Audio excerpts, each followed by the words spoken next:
Total capital को capital rate से divide करेंगे तो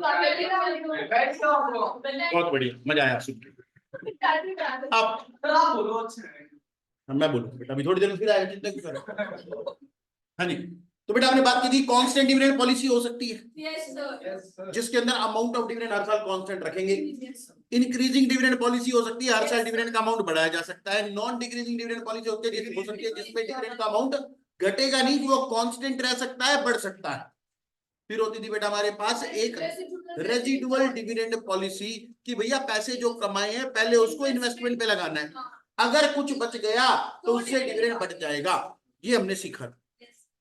फिर हमने बेटा अपनी बात की कि शेयर्स की वैल्यूएशन पर क्या प्रभाव पड़ता है आपकी इन डिविडेंड पॉलिसीज का, या फिर आपने कोई भी डिविडेंड का डिसीजन लिया कि हम डिविडेंड कम बांटेंगे, ज्यादा बांटेंगे, नहीं बांटेंगे, उसका आपके शेयर के प्राइस पर क्या प्रभाव पड़ेगा। उसके लिए बेटा हमने देखे थे मॉडल्स होते हैं।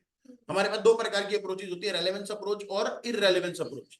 रेलेवेंस अप्रोच ये बोलते हैं कि dividend decisions are relevant for in determination of share price, कि शेयर के प्राइस के ऊपर डिविडेंड डिसीजन का प्रभाव पड़ता है।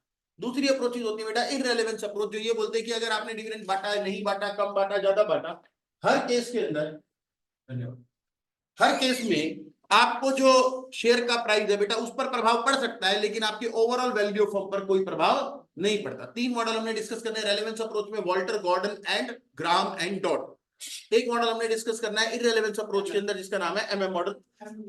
पिछली क्लास में हमने बेटा वॉल्टर मॉडल के बारे में बात कर ली थी, जरा वॉल्टर मॉडल को एक बार फिर से मैं रिकॉल करवा देता हूं। तो बेटा वॉल्टर मॉडल में हमने देखा था,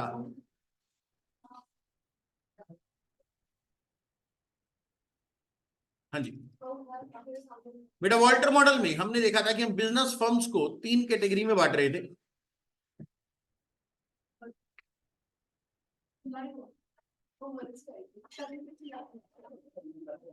आराम से तोड़ो बेटा।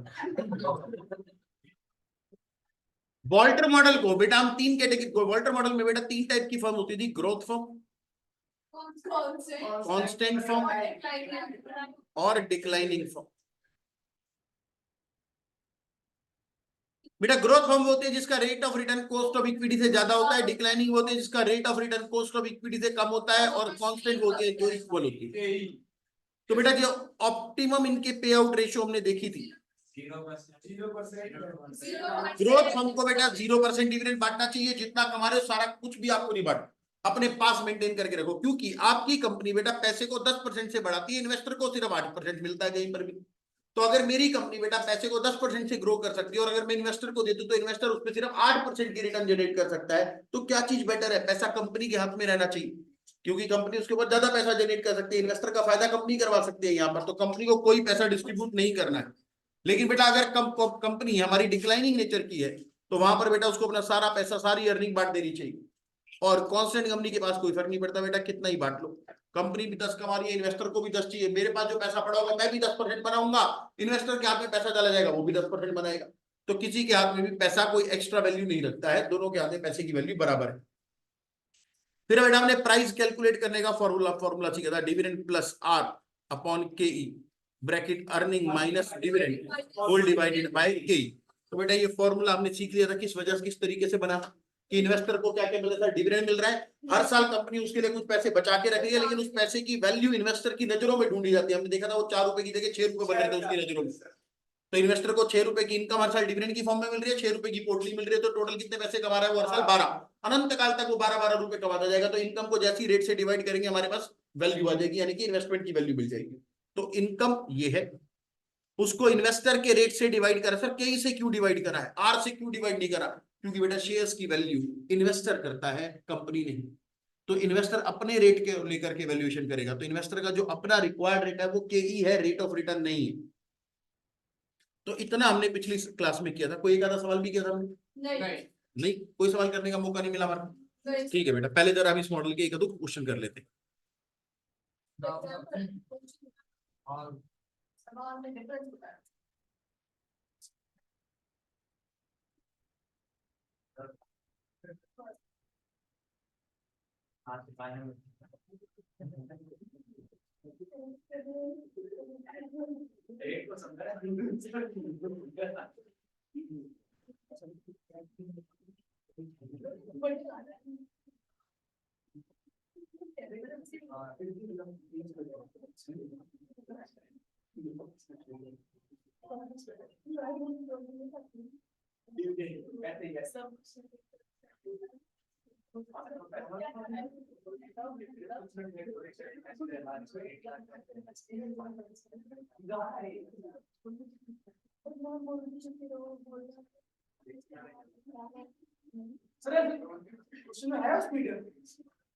हाँ, थ्योरी के साथ पीडीएफ है। थ्योरी तो थोड़ा एक पेज की उस। हाँ जी बेटा, सवाल को पढ़े ध्यान से। Following figures are collected from the annual report of a company. पढ़िए। पर हमारी पीडीएफ तो 150 है। यही है बेटा, यही पूरी पीडीएफ दे रखी है, फाइनल पीडीएफ है ये। अभी तो शुरू हुआ है चैप्टर। हाँ जी, तो बेटा आपके पास नेट प्रॉफिट दे रखा है। नेट प्रॉफिट मतलब आपकी इनकम स्टेटमेंट के हिसाब से प्रॉफिट आफ्टर टैक्स या फिर अर्निंग आफ्टर टैक्स।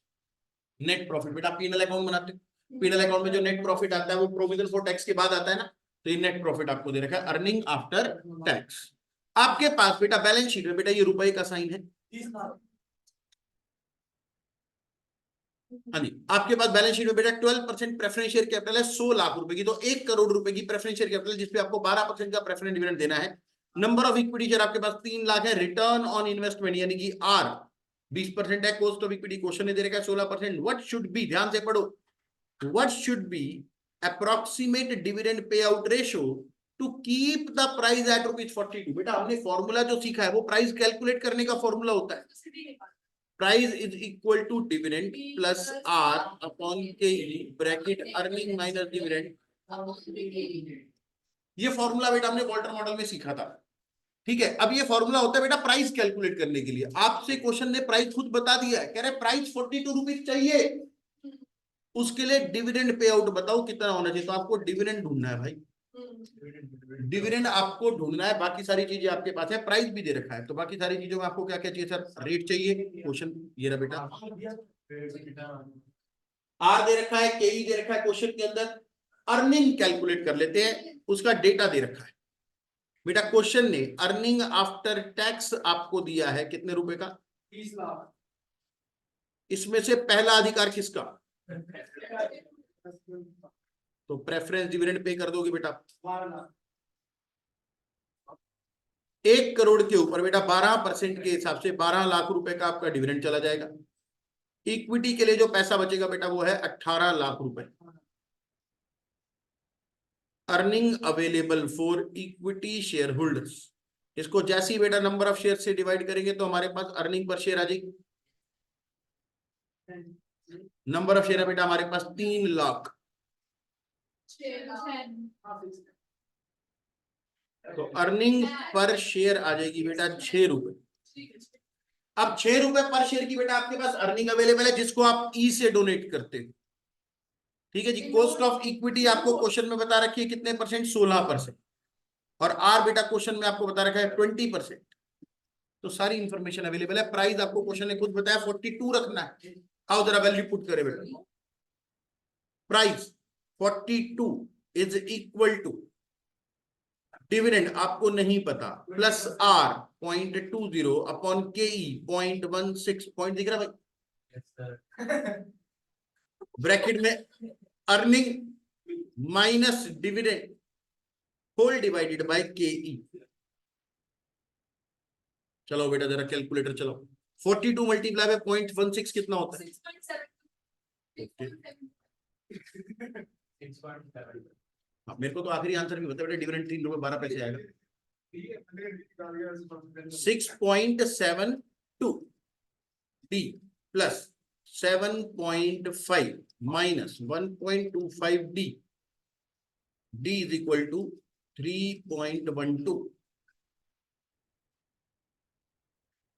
बेटा डिविडेंड आ जाएगा आपके पास 3.12। चलो बेटा अपने अपने कैलकुलेटर। 3.12 है 3.12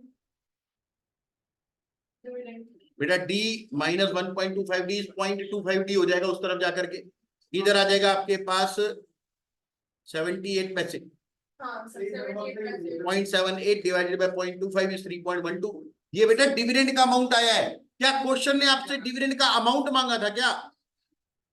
हाँ जी बेटा ध्यान से देखो, रेशियो। क्वेश्चन ने मांगा था डिविडेंड पे आउट रेशियो, और डिविडेंड पे आउट रेशियो होती है बेटा डिविडेंड अर्निंग का कितने परसेंट है, मार्केट प्राइस पे यील्ड होता है। तो dividend payout ratio DP ratio, dividend earning का कितने परसेंट है? 52%।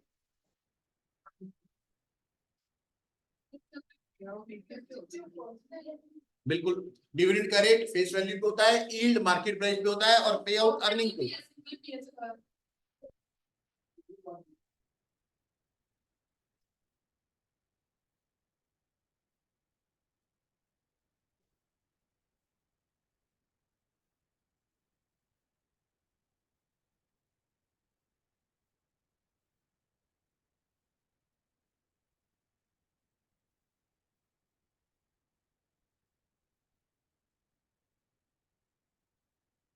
कोई दिक्कत बेटा इस क्वेश्चन में?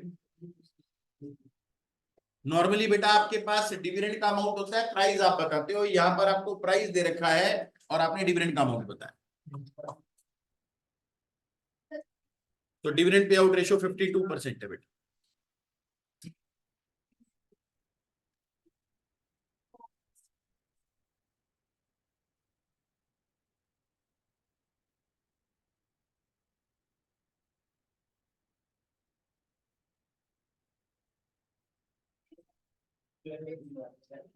बिल्कुल ऐसी तो बात है। नेक्स्ट क्वेश्चन देखो बेटा, बेटा 16th क्वेश्चन को ध्यान से समझना, अभी 17वां सवाल तुम ही करोगे फिर। इसी का ही है असाइनमेंट। तो यही असाइनमेंट है।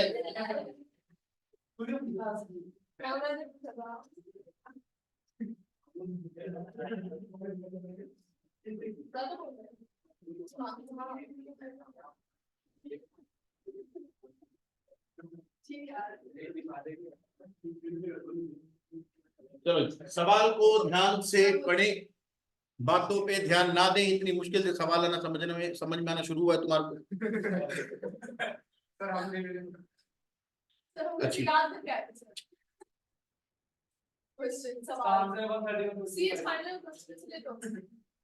बेटा पहले ये टॉपिक ना इंटर में नहीं होता था, एफएम में। हाँ तो न्यू तो पहले ये फाइनल में ही होता, तो पिछला वाला सवाल भी फाइनल का ही क्वेश्चन है। देखो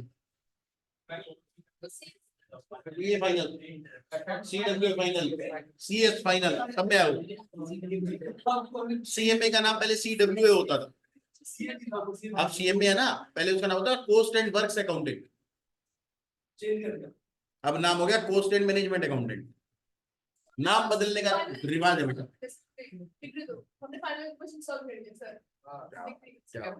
उनको लगा कि ये चैप्टर इंटर में होना चाहिए, तो कह रहे नहीं नहीं इन सवालों पे तो नहीं देंगे डिग्री, इन सवालों पे अगले लेवल पे प्रमोट कर देंगे। सर आप यही वाले पेपर दे दे के पास हुए हो क्या?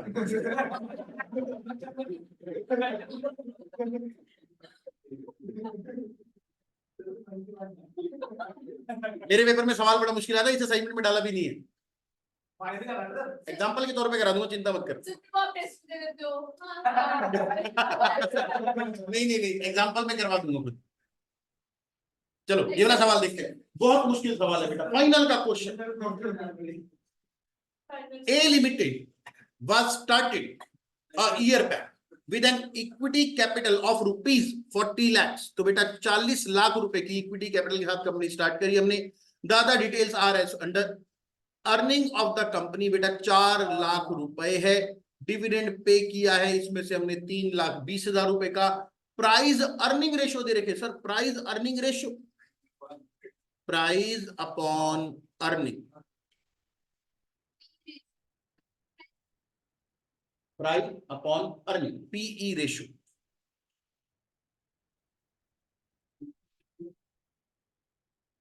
ठीक है जी। अब एक बात सुनो बेटा जरा, इस वाली रेशियो से एक मैजिक चीज निकाल के दिखाता हूँ।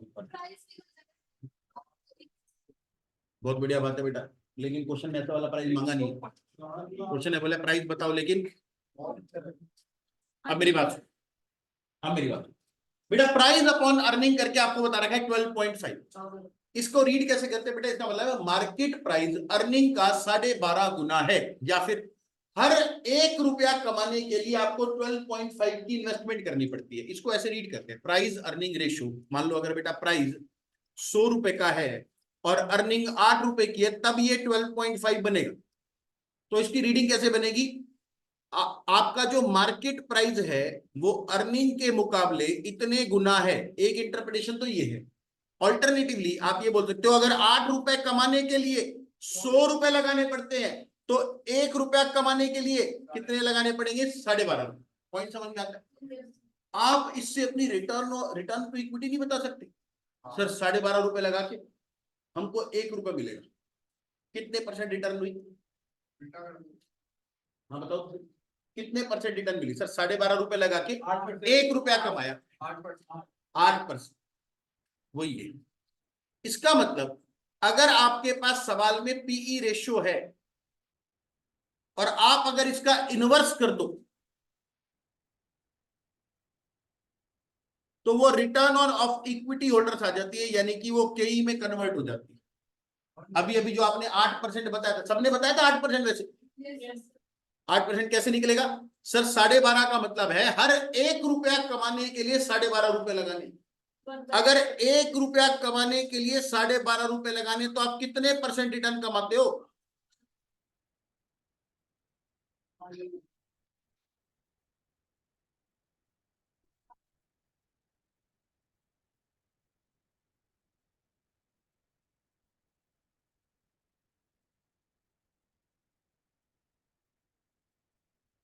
हाँ जी। तो बेटा अगर आपके पास पीई रेशियो है और आप इसका एग्जैक्टली रिवर्स कर देते हो, तो वो कॉस्ट ऑफ इक्विटी में कन्वर्ट हो जाता है, शेयर होल्डर्स रिटर्न के अंदर कन्वर्ट हो जाता है। मैं यहाँ पे लिख देता हूं, आपने पिछले चैप्टर के लिए बताया। जब जरूरत होगी बेटा तभी बताई जाएगी, चीजें कंफ्यूज करने के लिए नहीं बता सकता। उस क्वेश्चन में भी था ना, शेयर होल्डर्स रिक्वायर्ड रिटर्न।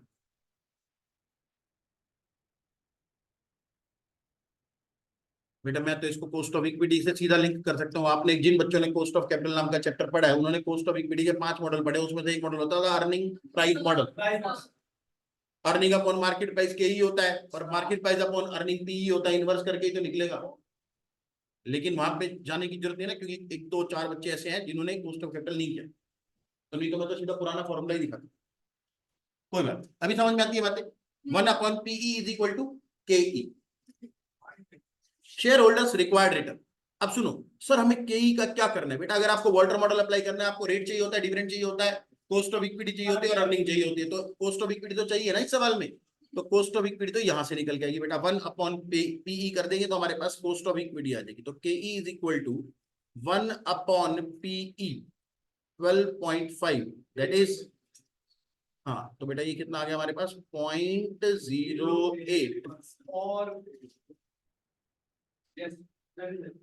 0.08 और 8%।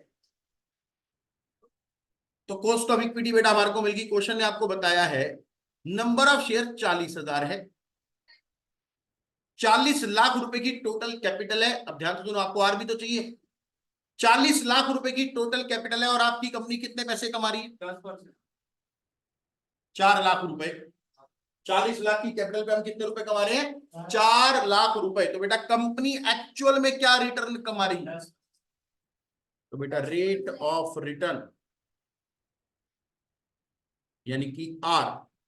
सर हमने कमाए हैं 4 लाख रुपए 40 लाख की टोटल कैपिटल पर, जो कि होते हैं 10%।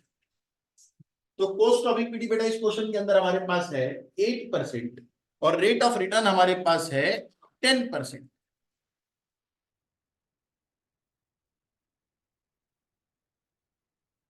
रेट ऑफ रिटर्न हमारे पास है 10%। कोई दिक्कत तो नहीं बेटा इसके अंदर? सुनो जी बेटा, रेट ऑफ रिटर्न और कॉस्ट ऑफ इक्विटी दोनों मेरे पास है। क्वेश्चन में क्या अर्निंग की इंफॉर्मेशन थी? सर हमने 4 लाख रुपए कमाए हैं, यहाँ पर कोई अर्निंग आफ्टर टैक्स, कोई प्रेफरेंस डिविडेंड वगैरह वाली कोई जानकारी नहीं है, तो 4 लाख रुपए बेटा आपने कमाए हैं। नंबर ऑफ शेयर बेटा आपको सवाल के अंदर बताए गए हैं, कितने हैं? 40,000। तो अर्निंग पर शेयर आ जाएगी बेटा आपके पास। अर्निंग पर शेयर हमने 4 लाख रुपए कमाए हैं 40,000 शेयर्स के लिए, तो पर शेयर अर्निंग कितनी हो गई? 10 रुपए। 10 रुपए। डिविडेंड पेड कितना लिखा हुआ है सवाल में? हाँ जी, डिविडेंड सर सवाल में ही बताया गया है आपको, डिविडेंड है 3,20,000 रुपए डिविडेंड पेड, और 40,000 शेयर पे है। तो क्या आप यहां से डी की वैल्यू भी बता सकते हो? सर डिविडेंड पर शेयर 3,20,000 रुपए का डिविडेंड बांटा है 40,000 शेयर्स के लिए, तो बेटा पर शेयर आपने डिविडेंड बांट दिया है 8 रुपए। तो अब आपके पास सब कुछ आ चुका है बेटा। हमारे पास कॉस्ट ऑफ इक्विटी है, हमारे पास रेट ऑफ रिटर्न है, हमारे पास अर्निंग अवेलेबल है, हमारे पास डिविडेंड अवेलेबल है। क्वेश्चन की पहली रिक्वायरमेंट बताओ बेटा। क्वेश्चन की पहली रिक्वायरमेंट है find the current market price of the share, use Walter model. बेटा वॉल्टर मॉडल आपको अप्लाई करना है जरा फर्स्ट पॉइंट में। P0 is equal to dividend plus R upon K E, bracket earning minus dividend whole divided by K.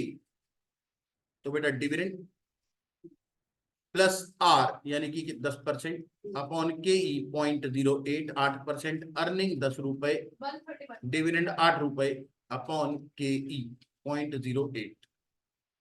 तो बेटा share का price आपके पास आ रहा है 131.5।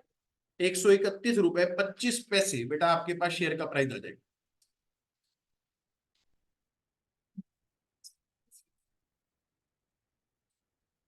बेटा जितनी जानकारी सवाल में दे रखी थी सारी यूज हो गई है अभी तक।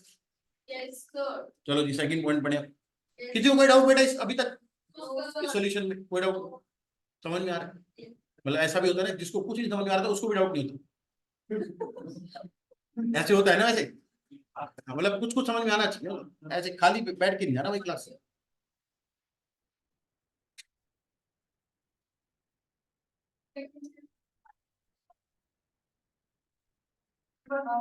आगे चलते बेटा सेकंड पॉइंट देखेंगे। सेकंड पॉइंट, हाँ जी, find whether the company's DP ratio is optimal, use Walter formula. बेटा जरा ये बताओ, क्या आपकी कंपनी जो डिविडेंड बांट रही है, जिस रेशो से बांट रही है, क्या वो डिविडेंड पे आउट रेशो आपकी कंपनी के लिए ऑप्टिमल है? सर इसके लिए हमने देखा था पहले आपको देखना पड़ेगा आपकी कंपनी ग्रोथ कंपनी है, कांस्टेंट कंपनी है, डिक्लाइनिंग कंपनी है। हमारी केस के अंदर बेटा जो ग्रोथ कंपनी, हमारा जो रेट ऑफ रिटर्न है वो 10% है, और जो कॉस्ट ऑफ इक्विटी है वो 8% है। यानी कि हमारी कंपनी ग्रोथ कंपनी है, और ग्रोथ कंपनी का जो डिविडेंड पे आउट होना चाहिए वो 0% हो जाए। कंपनी तो बांट रही है 80% डिविडेंड, नहीं है 10 रुपए के बदले में 8 रुपए बांट रहे हैं, 10 रुपए कमा रहे हैं, 8 रुपए बांटते जा रहे हैं, 80% पे आउट फॉलो कर रही है हमारी कंपनी। तो वॉल्टर मॉडल के हिसाब से उसने पूछा है क्या आपकी कंपनी जो डिविडेंड फॉलो कर रही है क्या वो ऑप्टिमम है? बस खत्म।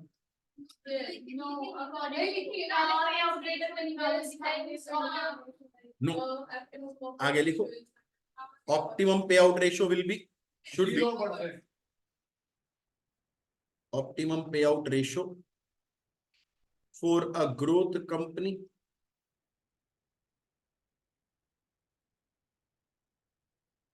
ब्रैकेट में क्या लिखोगे ग्रोथ कंपनी बताने के लिए उसको? R is greater than K should be 0%। खत्म।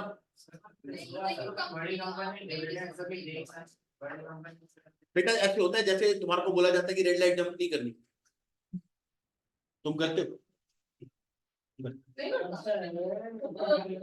सर पहले रिकॉर्डिंग ऑफ कर दो फिर बोलो। तो ऐसी है बेटा, देखो मॉडल के हिसाब से रेकमेंडेशन है कि डिविडेंड नहीं बांटा, लेकिन इसमें बेटा फिर जो इन्वेस्टर है उसकी सेटिस्फेक्शन भी नहीं, तो कंपनी तो कुछ ना कुछ बांटती रहेगी। बांटना नहीं चाहिए लेकिन कंपनी बांटे, इसीलिए तो पूछता है मेरे से हमेशा हर सवाल में क्या ये सही कर रहे? हम मना कर देंगे as per Walter model the company is in growth stage, company को डिविडेंड नहीं बांटना चाहिए, लेकिन ये बांट रहे। और फिर हमको बताना है, इसको प्रूफ भी तो देना है कि डिविडेंड नहीं बांटना बेस्ट है।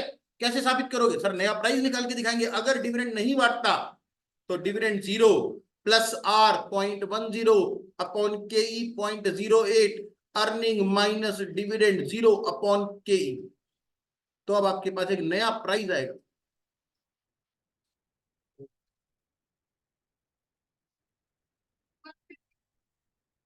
सही है।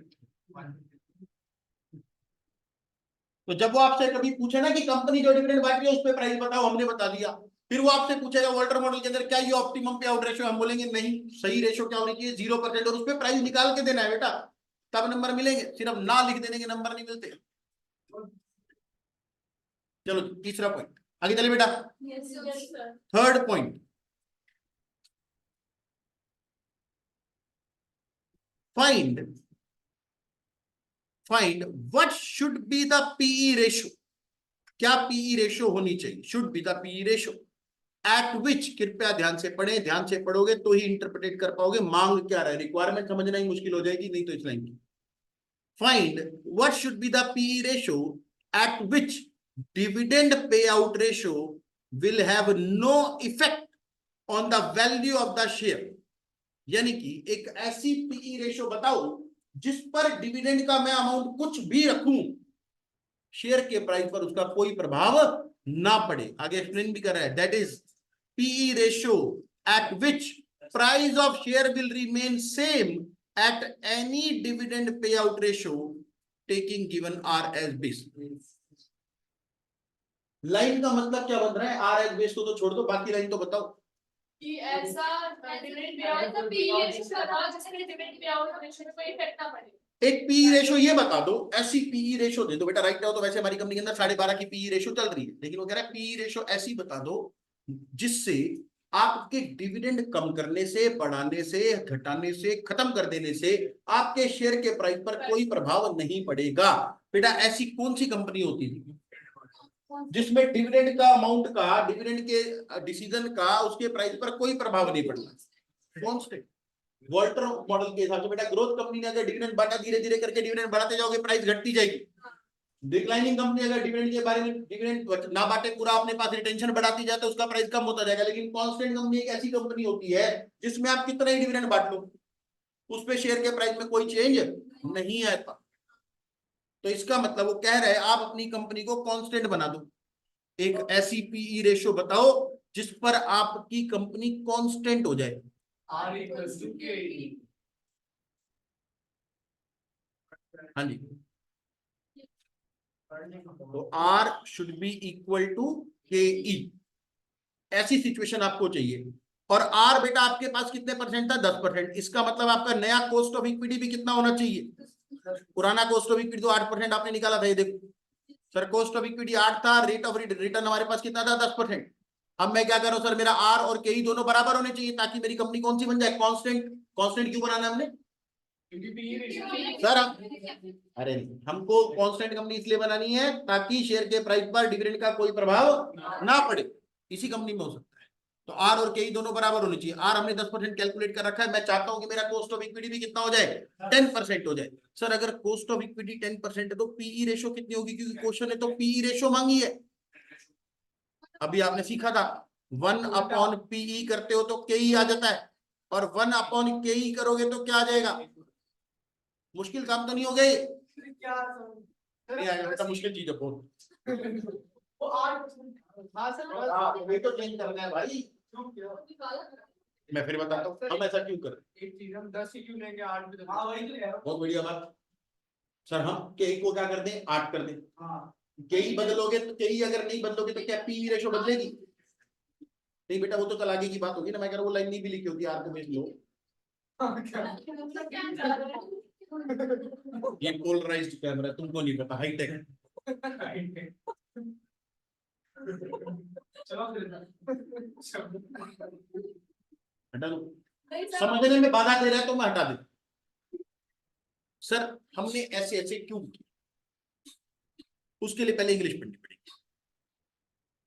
क्वेश्चन ने मुझसे मांगा एक पीई रेशियो ऐसी बता दो, पुराने वाली तो नहीं होनी चाहिए ना, कुछ नया ही आएगा, पीई रेशियो बदल गई। एक ऐसी पीई रेशियो बता दो जिससे आपके डिविडेंड का आपके शेयर प्राइस पर कोई प्रभाव ना पड़े।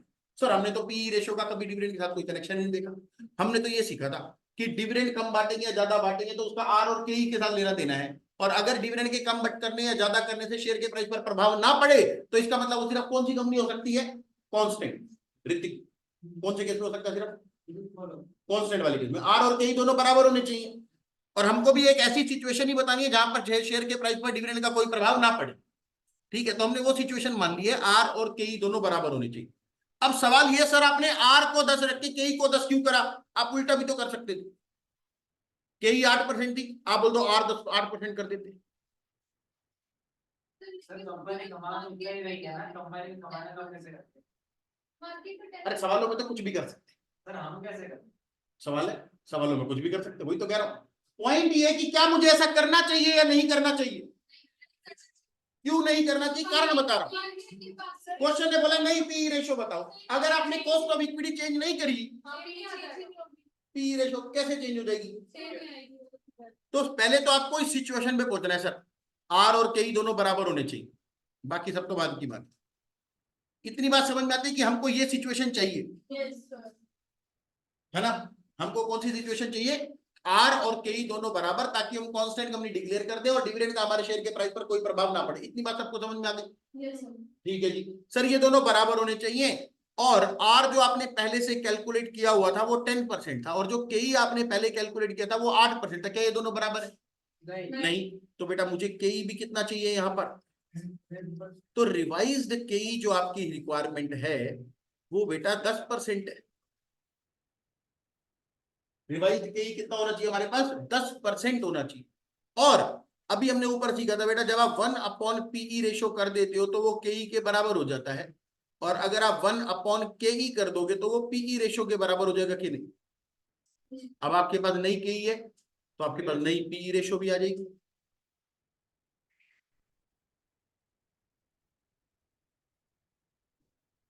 वन अपॉन के,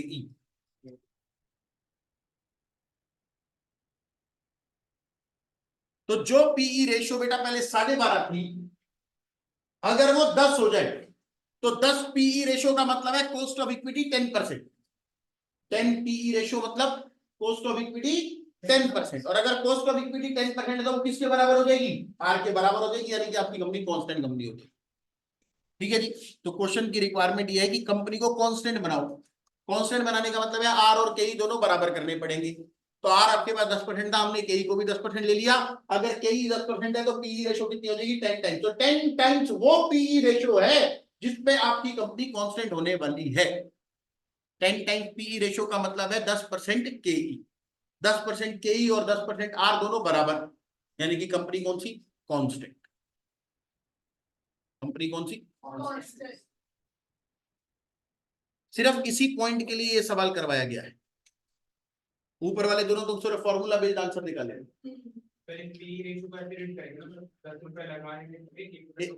हाँ 10 रुपए लगाएंगे, 1 रुपया कमाएंगे।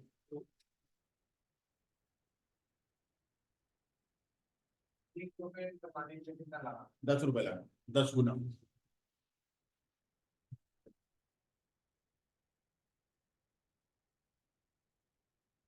अगला सवाल बेटा नोटबुक में अभी ट्राई करें। कौन सा सर, 17? यस,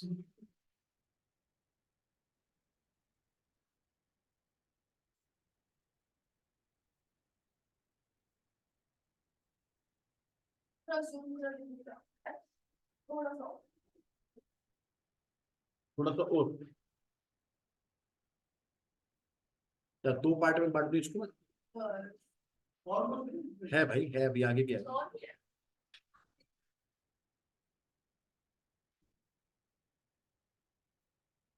आंसर के साथ तुम कॉमर्स वाले हो ना, तुम्हारे को आंसर देना भी खतरे से खाली नहीं होता। आंसर पता होना चाहिए, रिवर्स इंजीनियर करके ले जाएंगे।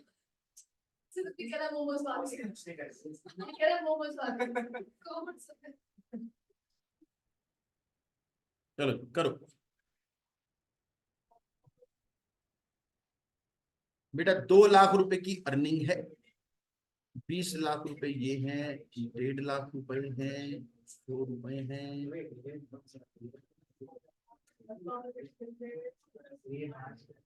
सॉल्व करें बेटा इसको। अब तो हाँ सब जेल जा सकते हैं। हाँ 18 हो गया। जरा इस सवाल को करो बेटा, ये पेपर का सवाल है। मई, ये साथ में लिखो, 5 नंबर का मई 2023 का सवाल है बेटा। नवंबर 2023 में आया था डिविडेंड का क्वेश्चन, मॉडल अलग था। तो ये बोल रहे हैं क्वेश्चन देखो,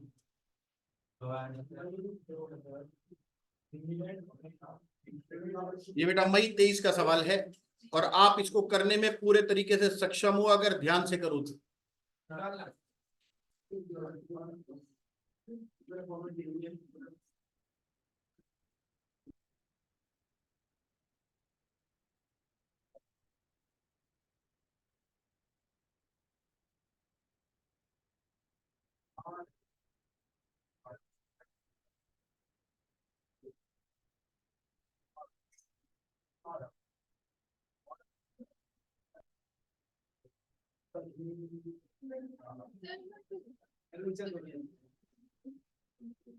सारे पॉइंट कैलकुलेट कर लो बेटा। हाँ, इसका आंसर मेरे को देखा भी नहीं है, मतलब मैंने कभी।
अच्छा सॉरी सॉरी बाय बाय।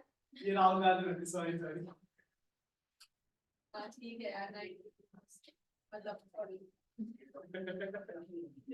92 बस ही क्या बस।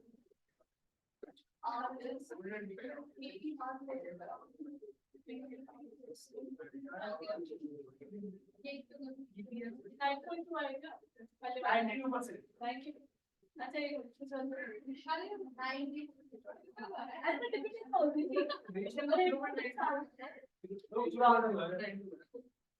इंटरनेट की करें रेशियो बोला तो क्या हाँ ठीक हो रही है, ओके फाइन दैट्स ओके। अच्छा market price of option dividend of the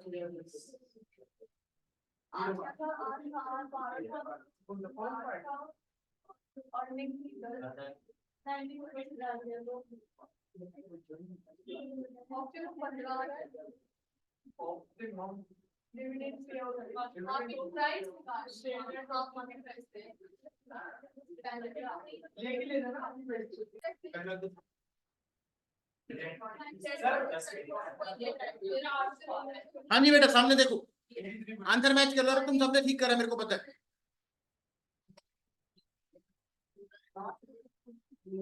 बेटा क्वेश्चन ने आपसे डिविडेंड पे आउट रेशियो मांगी है। Dividend payout ratio earning के ऊपर होती है, तो उसके लिए और आपको प्राइस क्वेश्चन ने ऑलरेडी बता रखा है, तो पहले आपको वॉल्टर मॉडल का प्राइस सॉल्व करना पड़ेगा। प्राइस का बेटा फॉर्मूला होता है market price is equal to P0 is equal to dividend plus R upon KE। KE कितनी लिया, 8% है ना बेटा। ब्रैकेट में अर्निंग माइनस डिविडेंड, अर्निंग हमारे पास है 10 रुपए, डिविडेंड नहीं है, अपॉन KE 0.08। तो इससे डिविडेंड कितने का आएगा बेटा हमारे पास, तो डीपी रेशियो आ जाएगी बेटा 9 रुपए 20 पैसे का डिविडेंड बांटा 10 रुपए की अर्निंग में से। ये फर्स्ट पॉइंट सबका सेम आया बेटा 92%। सेकंड पॉइंट में क्वेश्चन कह रहा है मार्केट प्राइस ऑफ शेयर बताओ एट ऑप्टिमम पे आउट। तो ऑप्टिमम पे आउट इस टाइप की कंपनी के लिए बेटा कितना होना चाहिए 0%, क्योंकि आर जो है वो केई से ज्यादा है, आर इज मोर देन केई, यानी कि ये कंपनी ग्रोथ कंपनी है, ग्रोथ कंपनी को डिविडेंड 0% बांटना चाहिए, तो उसका जो प्राइस आएगा बेटा 0 dividend pay 0 plus earning are upon केई, ब्रैकेट में अर्निंग माइनस डिविडेंड अपॉन के, कितना प्राइस आया बेटा। ओके, तीसरे पॉइंट में कह रहा है जी पी रेशो बताओ जिससे अभी अभी सॉल्व करा 2 बारी तुमने इसको, एक ऐसी पी रेशो बताओ जिससे आपके शेयर प्राइस पर कोई प्रभाव ना पड़े, तो R should be equal to K, 8.3 और आर हमारे पास ऑलरेडी कितने परसेंट है 12%, तो के भी कितना होना चाहिए 12% होना चाहिए, और अगर के 12% है तो पीई रेशियो कितना आएगा 1/12, यानी कि 8.33, यही आ रहा है ना 8.33। ओके, 3 पॉइंट हो गए। फोर्थ पॉइंट में कह रहा है जी मार्केट प्राइस बताओ एट दिस पीई रेशियो, तो जो पीई रेशियो आपने अभी कैलकुलेट की है इस पर मार्केट प्राइस बता दो बेटा। मार्केट प्राइस होता है PE ratio multiply by earning per share, तो 8.33 मल्टीप्लाई बाय 10 रुपए,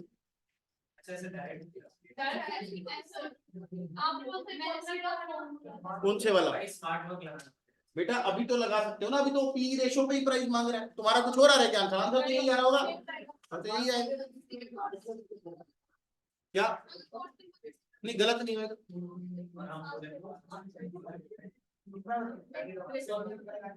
लेकिन जब सीधा सीधा आ रहा है बेटा, अरे बातें नहीं करनी, क्लास खत्म कर दिया मैंने, क्लास मैंने खत्म कर दिया, सीधा बैठ। तो बेटे 5 नंबर उम्मीद करता हूँ सभी बच्चों ने कमा लिए होंगे, ठीक है जी, बड़ी अच्छी बात है। आओ जरा एक और कमाते हैं मार्क्स।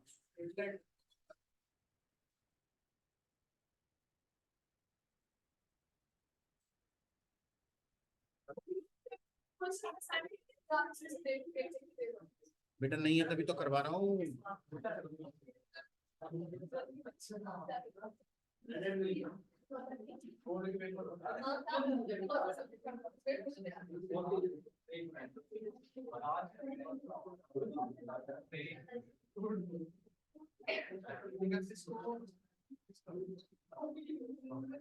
बेटा सारे सवाल एक जैसे असाइनमेंट में नहीं डाल सकते ना, आप सेम टू सेम क्वेश्चन कितने डालें, पेपर में same to same question repeat हो रहे हैं। मैं पढ़ा लूं बेटा, मैं पढ़ा लूं, सवालों के बीच में अगर कोई मेरे को बात करता हुआ नजर आया और अगर मेरा दिमाग घूम गया, मैं आगे वाले दरवाजे पीछे वाले दरवाजे बाहर कर दूंगा। हाँ डरो, अभी बता रही ना डरना कभी कभी इच्छा होता है बेटा। कौन से डर? जुलाई 21 कोविड वाला टाइम था, तो एग्जाम जुलाई में हुए।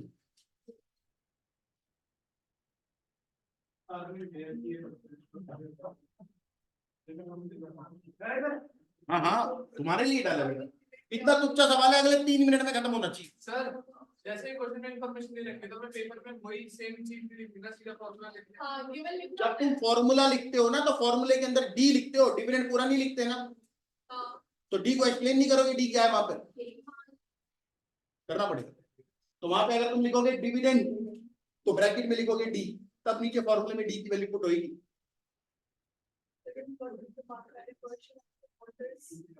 हाँ सभी बच्चे ईमानदारी से बेटा ये सवाल करेंगे। अब यही कई क्वेश्चन अभी अभी कर चुके हो तुम अपनी नोटबुक के अंदर पहले भी, अब बार बार सेम क्वेश्चन पेपर वाले उसके अंदर बुक में डालना ठीक नहीं।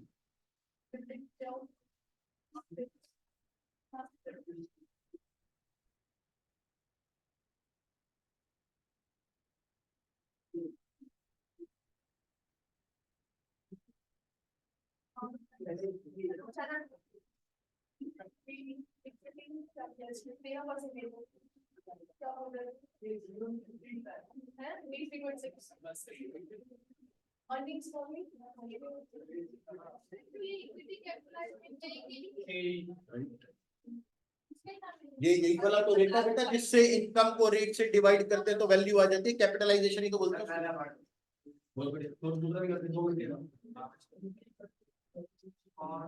ये से पहले हो गया 40 49 ना तो 99 49 इसमें सर ऑप्टिमम भी निकाल के दिखाए। अच्छा नेक्स्ट में एक जाएगा। हाँ जी, थोड़े मामले में दो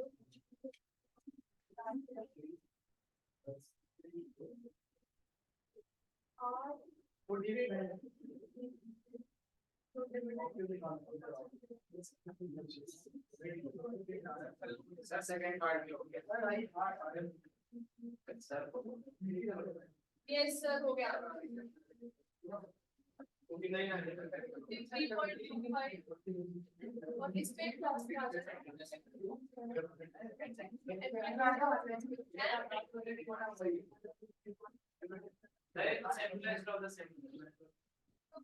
इसके पहले वहां से बहुत इजी हाँ हर बारी सेम लेवल नहीं होता, लेकिन है आसान है बहुत सवाल, सारी जानकारी दे रहे। नहीं बेटा, मेरा इंटरेस्ट से भी 10 साल पहले का, 12-13 साल पहले का, 13 साल बेटा, मैं 22.5 साल का था जब मैं सीख रहा, अब मैं 36 साल का होने वाला, 36 ईयर, काफी साल हो गए।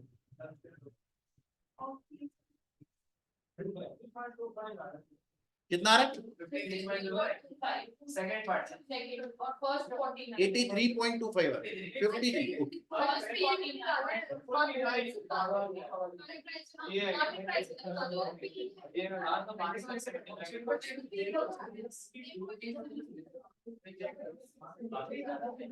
ये क्या क्या मांगा हुआ है? प्राइस ही निकालना बस।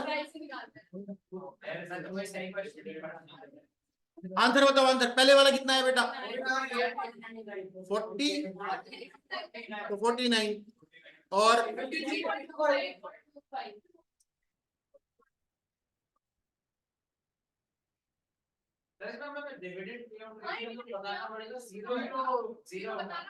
बताना पड़ेगा ना, हाँ तो लिखोगे ना एज पर वॉल्टर मॉडल।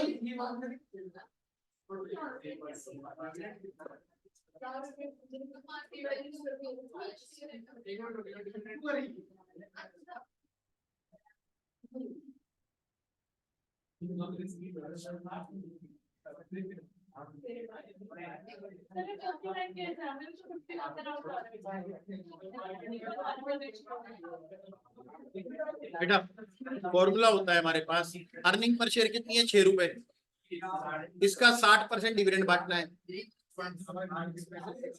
60% है ना पे आउट रेशो। हाँ तो इसका मतलब price is equal to dividend plus R upon K E bracket earning minus dividend upon K ई।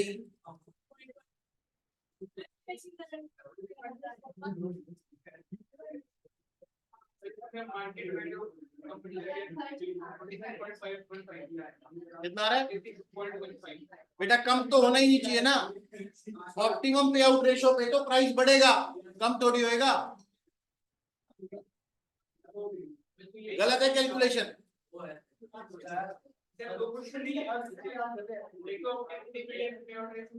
एक तो बेटा ऑप्टिमम पे आउट रेशो 0% है, तो 0% डिविडेंड पे आउट रेशो पे प्राइस कितना है? हाँ तो यही तो है,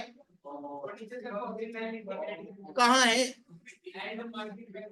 यहाँ पर उसने प्राइस तो लिखा ही नहीं है, इस पे सिर्फ पे आउट रेशो मांगी है जो कि 0% है, उसके बाद प्राइस निकालना है।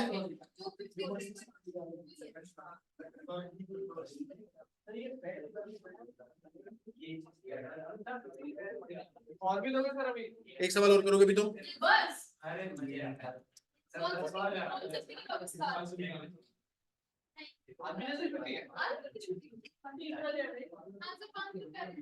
छुट्टी थोड़ी है, 3:30 बज गए। तीन में बैठा मैं सब शेड्यूल 3 बजे हमें बताओ ये ना क्या पता मैसेज जो शेड्यूल जो देते हैं मेरे को पता है, मेरे पास भी आया हुआ है।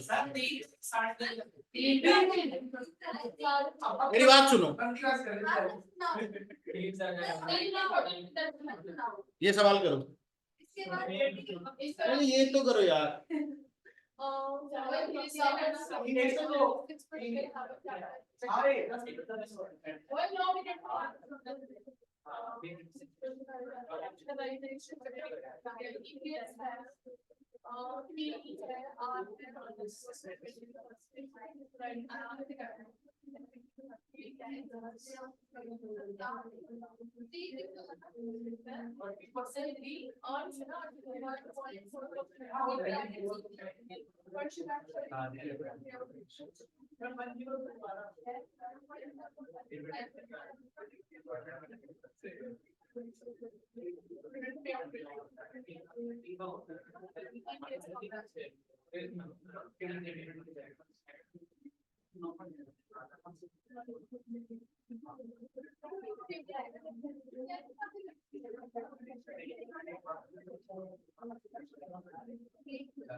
फर्स्ट का है 101 102 yes sir और optimum of your favorite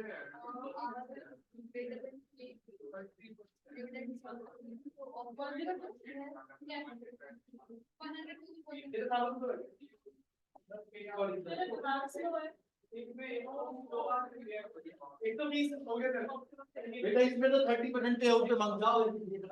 no sir 120 maximum पे आप 0 क्या 0% सर यहां पे सर 120 120 है निकालना पड़ेगा ना बेटा, जब आपसे पूछेगा is this the optimum payout ratio, तो आप बोलोगे हमारे हिसाब से ऑप्टिमम पे आउट रेशियो 0% है, उसमें प्राइस निकाल के ऑटोमेटिकली दिखाना पड़ेगा तभी नंबर मिलेगी।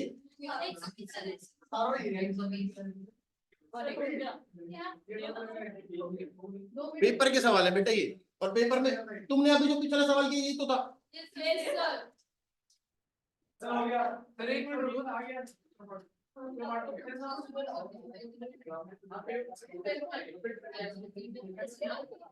अरे बैग पैक नहीं करना अभी।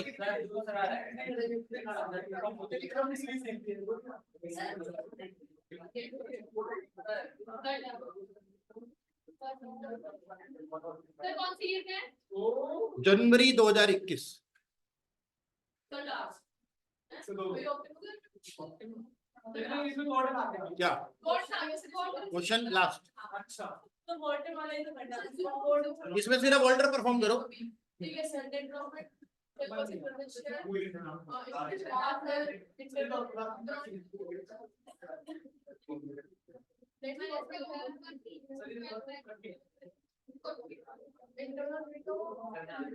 ऐसा ही सवाल अभी सबसे पहले किया नहीं था।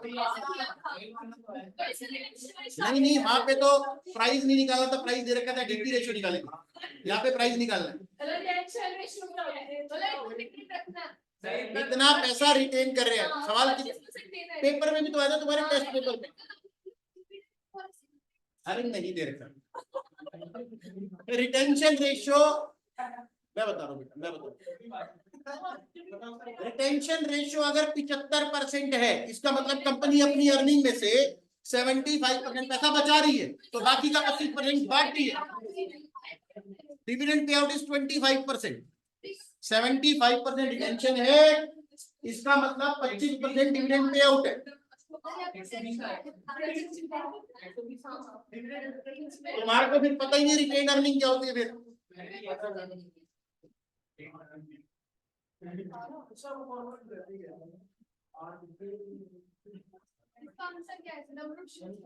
तुम बताओगे बेटा।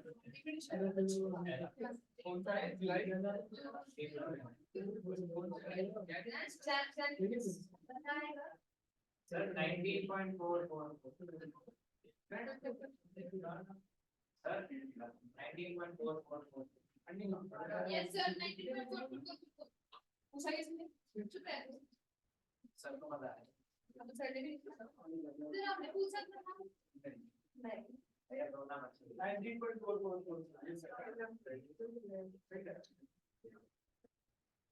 नहीं कौन क्वेश्चन कौन सा है? पेपर में present से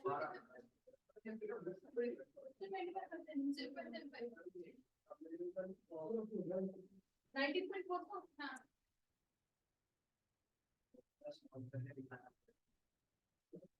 लिख तो है नहीं कुछ तो क्या है हमारा आंसर देखा है आपको ये क्या मतलब है हाँ नहीं शो कौन सी वाली की खिला दिया देख देखा लेकिन भी लिख दिया था और पेपर हाँ ना follow friend refer to that let's refer to that also कितना प्राइस बता रहे थे बेटा? 19.44 19.44। क्या सभी बच्चों ने ऐसे ही सॉल्व किया था? yes बिल्कुल